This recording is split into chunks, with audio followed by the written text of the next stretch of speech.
Hello and welcome to another Goodgame Empire video. Today we will be talking about my suggestions for better Goodgame Empire game experience. So basically things that don't need a lot of effort from Goodgame Empire developers to create, to change, but could be very good change for players. So it's gonna be way better, not too OP, not too just important to make the game better and not make any big changes, just small changes. So things I want to propose and suggest so they could get improved, and you can share your thoughts about that in the comments. So let's start maybe with the castle overview window. So basically when you are already into the mid unit and producing meat and honey, you will know that problem. To check your honey and meat amount in your castles, you need to click on this arrow twice. And the problem is when you take a look at your honey and meat, you cannot take a look at your stone and wood. And stone and wood isn't that important, yes, but every time you refresh the game and you enter it, you log in again, you need to click those arrows to access this honey and meat columns. So my suggestion here is very easy to just make this window a bit wider so it could fit all the columns. So it could fit honey and meat on the right side as well as wood and stone on the left side, and that would be really handy because many players have this problem. It's not a huge problem, but it's just a small thing that could get improved and in my opinion could make the game way easier. The next small suggestion has to do with quest book. So there is a quest you probably know. The quest bases on attacking NPC towers, so basically baron robbers on each of the kingdoms. And the reward was, I think it got changed like 2 maybe 3 months ago. Before you would get an epic, random epic equipment item. And from now on you can get relic shards, and that's a really great change because like many advanced players get this quest done many times a day, and when they complete this quest it's really frustrating to get just an epic equipment item. So relic shards were a great change for this quest, and I think that the same should happen to the quest which bases on gaining glory points. So you can complete them like even hundreds of times per day when you play the Bloodcrow event or Foreign Lords event every day, and it should get changed to relic, to something which could be more useful. For example, construction upgrade tokens. Maybe that would be a bit too OP, but a few seeds or at least these relic shards would be very good option to get there. And next thing to do is pretty similar to this one because it's about daily tasks. So since I played the game, it would be 6 years, nearly 6 years, because I started back in 2015, in March 2015. So that would be 6 years, which is more than half of this game whole age. And from the point in the time when I started, the rewards there were exactly the same. They didn't change at all. So as you can see, 5 scaling ladders or hurling rock, 1 piece of them. That's just really crap rewards, or 10 mantlets, or these units you're gonna delete from your castle immediately after you receive them from these rewards. It's not worth it, and barely anyone completes this task, at least from what I know from my friends. So these tasks are not hard; they are pretty easy to complete. And the rubies are the only reward, but you get so many crap rewards. And in this place, it's a great example to place better rewards. So a few shards, maybe like 1 or 2 tokens, construction tokens there, maybe like 5 to 10 upgrade tokens there. You know, something which will make players will encourage them to be more active in the game, which these daily tasks were about basically. Back in the day in 2015, 14, 13, they were supposed to make players more active because the rewards were very useful back those days, and now they are more like you don't want to complete this task because the rewards are gonna spam your castle with some crap items, more like completing them to get these items. So that would be a good place, a good thing to change as well. Tool production. As you can see, producing one slot, so one queue slot of mantlets will take 48 minutes. This whole production time for one slot.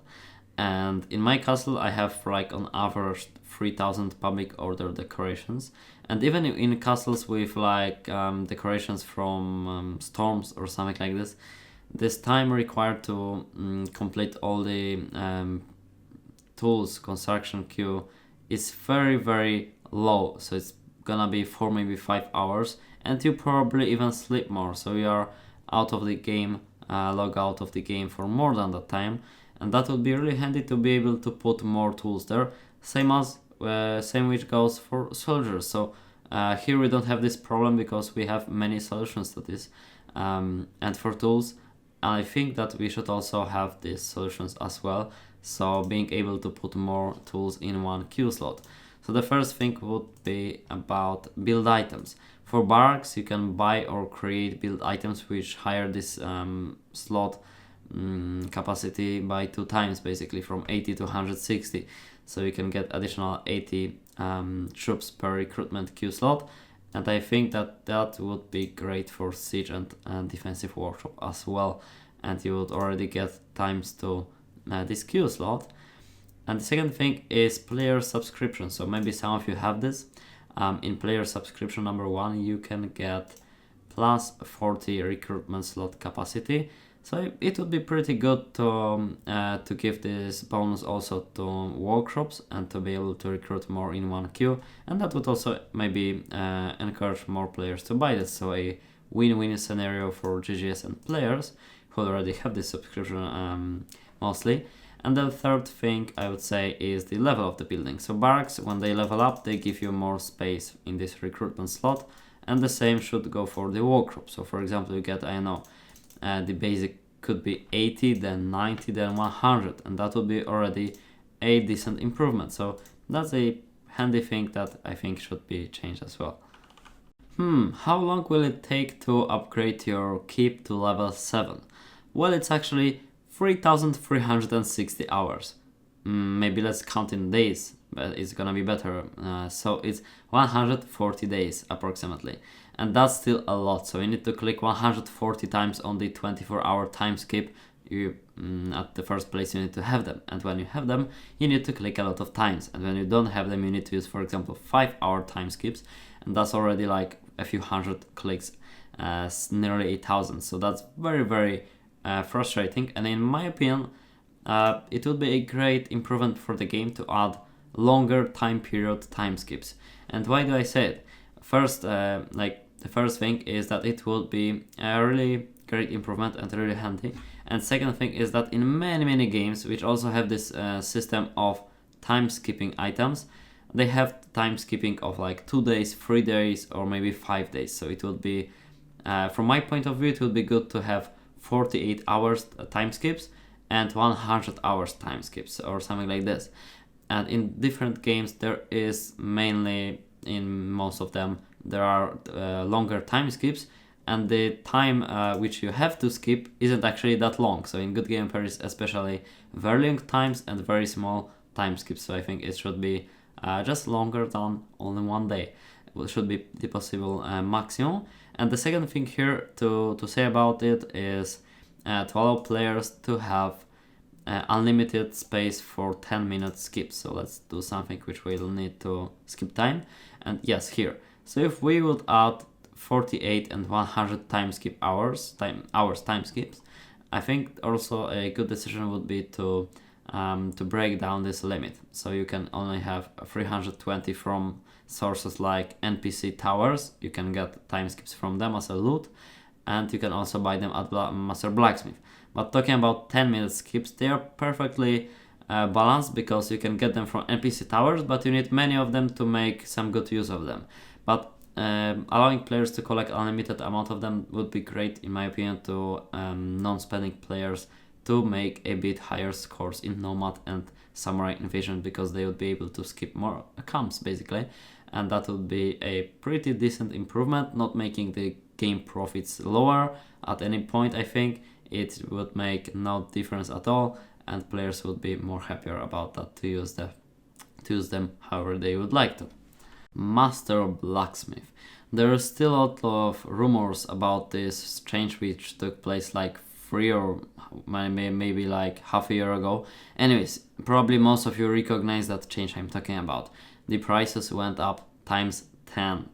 And that was a huge change in the game meta, because there was many players increasing the power of their accounts very quickly and like evolving and developing their accounts greatly over a quick period of time because of this Blacksmith, because you could buy unlimited amount of tools. The same you can do now, but the prices went times 10 in, I think, this summer break, so this maybe June or July. I don't remember correctly, but anyways, the prices went times 10 if you would like to buy unlimited amount of tools. So that change was really ridiculous, and for many players they just stopped playing because of that, or they went from very active to pretty much passive and doing nothing in the game. They were mostly players not spending the money in the game, but we need to remember that we need some players to have fun with, because like having only 100 spending players in the server is gonna be so boring. But anyways, my take on this would be to lower this price, obviously, as many players posted in my pool. I think 90 something% of players had an opinion that this price should be decreased. And Goodgame Empire take on this was that this made a huge inflation of tools, scores, basically everything in the game, and it was out of control. So they did that price change to take control again.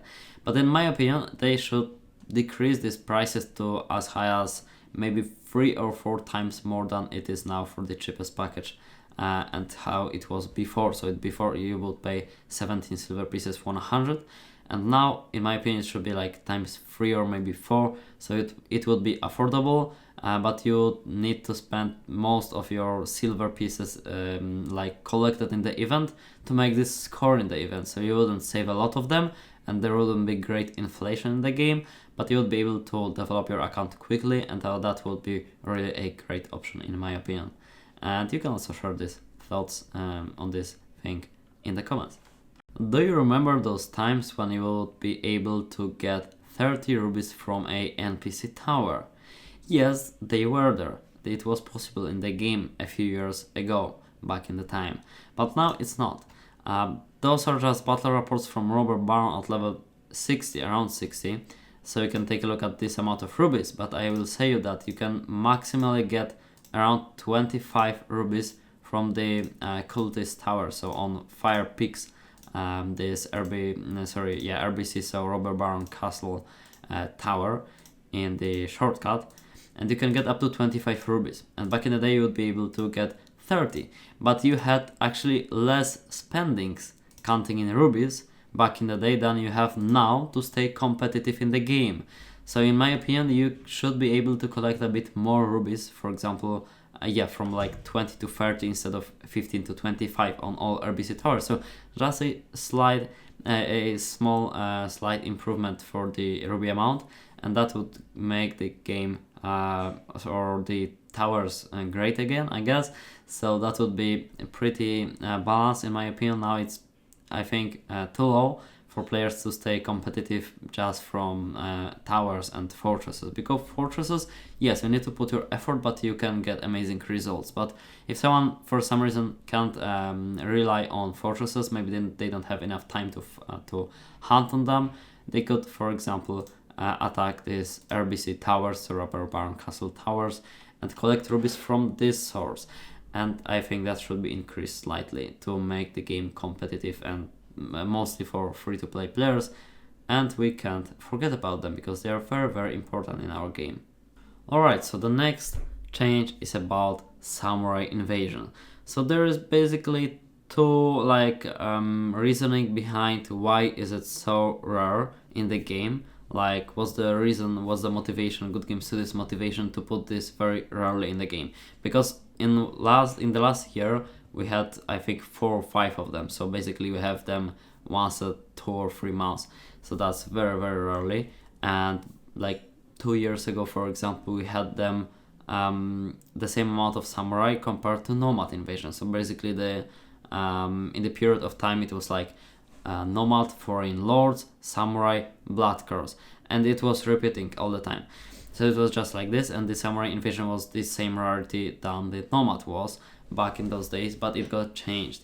And the two reasonings behind this is the first one, that players, because of the samurai invasion being so rare, they have a lot of tools which they can spend on samurai camps, so they don't actually need to buy any boosters for real currency. So GGS won't make any profit, or at least it couldn't be compared to nomad invasion profit, because it's gonna be so low on the samurai invasion compared to nomad, that it's not actually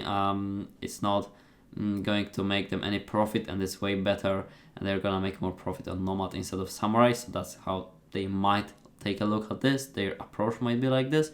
And the second one is that samurai gives you a lot of units used to attack fortresses, so to collect rubies basically. But this amount of rubies isn't so great that it could make great difference, I would say. So it's still only a little bit of rubies in the whole game, like counting all the rubies. Mostly they are bought by players, so that's still the main source, and the income shouldn't be changed at all. And the solution to the first problem, so to having so many tools that you don't need to buy boosters, you can launch this samurai a few times, one after another, and players would use all of their tools, and everything would go to normal. So because if nomad would be rare and samurai very often, the same problem would occur for nomad instead of samurai. So as you may think, if we have samurai and nomad back like the same rarity, same quantity per month, we would make the same profit for GGS, I guess, because we would use our tools in maybe 2 or 3 or 4 instances of samurai, and then we would be out of tools, and we would be making same amount of purchases in 2 of those invasions. And samurai is obviously great and beloved by players, so we all would enjoy having samurai more often. The last one has to deal with the LTPE event, so long-term period event. Basically, you can get rewards there for top 250, for top 100, and for top 1, so for the best player. And for the last update, not the today's update, but the last month, October, I guess, update, there was some change. Oh, sorry, it was some September update, I think. There was a change, and they said that they're gonna increase the quality of rewards compared to the previous LTP. And well, what they did is a subscription model again, because the whole world is changing, and everything in the world is changing to subscriptions. You have subscriptions for any music streaming, you have subscriptions for your cars, for anything you can think of. And in the game, you might take a look at this and think the same, because you can get a appearance item for 28 days. So basically you would need to take this place every time in every next LTP to get this reward. And is this reward good for this place, 250, top 250? Well, you can get plus 2,500 food production per hour, so that's pretty not worth it. The second one is 15,000, so that's a bit better, but it's still not that great, so it's only for 28 days, remember about that. For top 100 you can get plus 5,000 food production and plus 60,000 food storage capacity, so that's still pretty sucks. And the third one, so the Victor player can get plus 10,000, so it's actually worse than the one for top 250. And the second reward is decoration, and I must say that everything that is permanent is better there. So you can get districts, tokens, you can get seats, maybe some units, or anything that stays with you, decorations, just maybe build items that aren't temporary, that are permanent, everything that stays with you for permanent for all the time. So these time limited rewards are really badly accepted by players. They didn't like it. I made a small poll on this, and hardly any players like that change. So it would be really a great my suggestion would be to change these rewards. I think it would be really great to have better rewards, not too OP, but at least permanent, so they stay with you for all the time, because these time limited rewards are just not worth it at all. Alright, so this was all the changes I would like to suggest in this video. So you can write comment and say if you accept with them, if you agree with them, or maybe you have your own suggestions. Maybe we'll make like video of my viewers suggestions, so or from your submissions. Yeah, so if you have any thoughts on this video, feel free to share them in the comments. And if you like the video, if you enjoyed the video, feel free to leave a like, or you can leave dislike if you didn't actually like it. Well, as I said at the beginning, it was just a video about mainly talking and some chill ideas, just something to talk about, because we had like a lot of guides previously, so I wanted to make something to just talk about the game, just show my perspective and a few ideas on the game. Obviously, I think that this might get to GGS, so if you watch this, you can also think about these suggestions. Most of them I try to think to make those suggestions balanced, and I think that you might think about them and think about introducing them in the game, because that would be really great. And as I said at the beginning, it's just about the game experience to make it a bit better, because currently I wouldn't say that it's great. Yes, we had some improvements over the days. For example, the 2 days update brings us this filter for the Blacksmith, but it still sucks a lot, because when you type something, you actually need to wait a hell lot of time to get results. So I know relic 1, 2, 3, 4, 5. It takes 5 seconds to go and search for freaking, I know, 100 items, maybe 200 items in this Blacksmith. So that's really so poorly made. In like normal online games, it will take 1.01 second to search for all these items, and here we have to wait 5 seconds. That's just ridiculous as well. But I'm not diving into this like technical problems, just some suggestions from me for today. So anyways, if you like the video, leave a like, share your thoughts in the comments, and see you in the next one. So bye.